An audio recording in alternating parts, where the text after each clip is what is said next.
দৰিদ্ৰ আৰু ভোকাতুৰসকলক নিস্বাৰ্থভাৱে সহায় কৰা তেওঁ এজন ব্যক্তি আৰু এই ব্যক্তিগৰাকীৰ নাম হৈছে সৈয়দ উছমান আজাহাৰ মাকসুচি।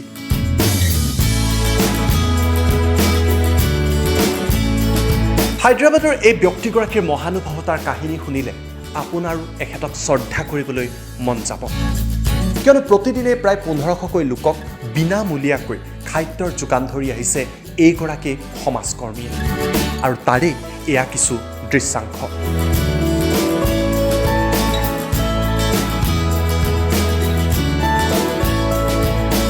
ইয়াৰ বাবে তেওঁ এক পদক্ষেপো লৈছে, যাৰ নাম দিছে হাংগাৰ হেজ ন' ৰিলিজিয়ন।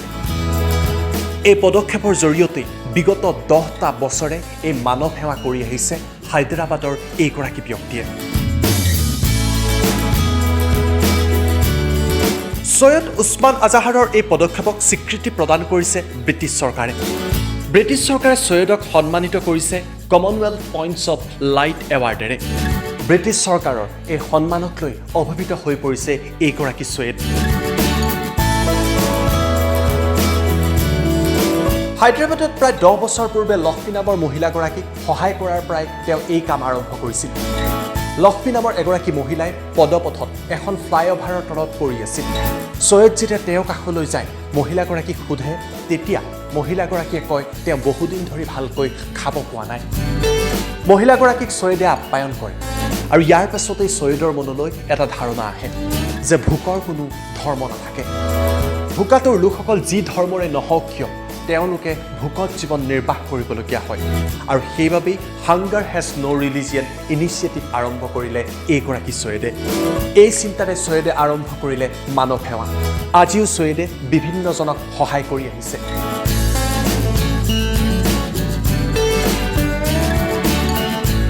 লকডাউনৰ সময়ত যিসকল ভাৰাক্ৰান্ত হৈছে তেওঁলোককো খাদ্যৰ যোগান ধৰি আহিছে। পদপথত থকা দৰিদ্ৰ, শিশু, মহিলা, বৃদ্ধ সকলোকে তেওঁ সহায় কৰে, আৰু এই কামৰ জৰিয়তে তেওঁ অনাবিল শান্তি লাভ কৰে। জীৱনটোত এইদৰে মানৱ সেৱা কৰি আগবাঢ়ি যোৱাই সৈয়দৰ জীৱনৰ লক্ষ্য।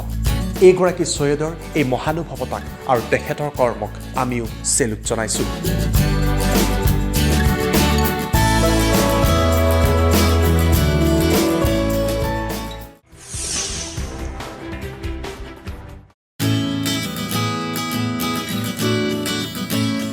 দৰিদ্ৰ আৰু ভোকাতুৰসকলক নিস্বাৰ্থভাৱে সহায় কৰা তেওঁ এজন ব্যক্তি, আৰু এই ব্যক্তিগৰাকীৰ নাম হৈছে সৈয়দ উছমান আজাহাৰ মাকসুচি।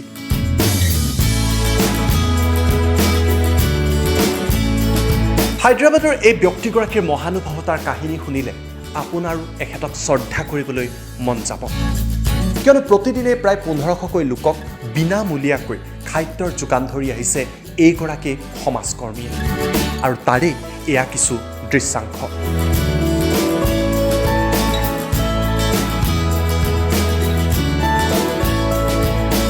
ইয়াৰ বাবে তেওঁ এক পদক্ষেপো লৈছে, যাৰ নাম দিছে হাংগাৰ হেজ ন' ৰিলিজিয়ন।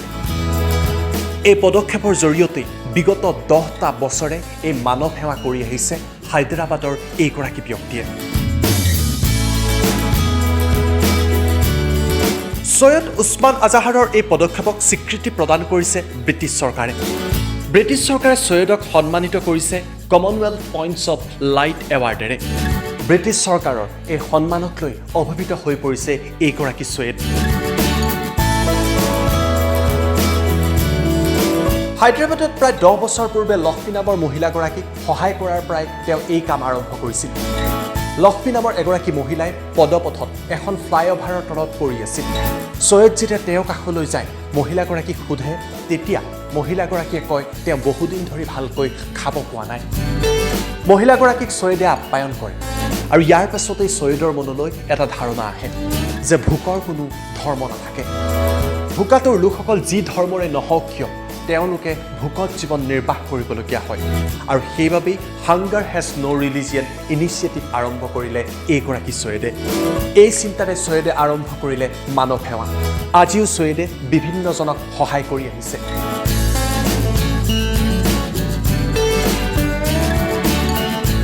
লকডাউনৰ সময়ত যিসকল ভাৰাক্ৰান্ত হৈছে তেওঁলোককো খাদ্যৰ যোগান ধৰি আহিছে।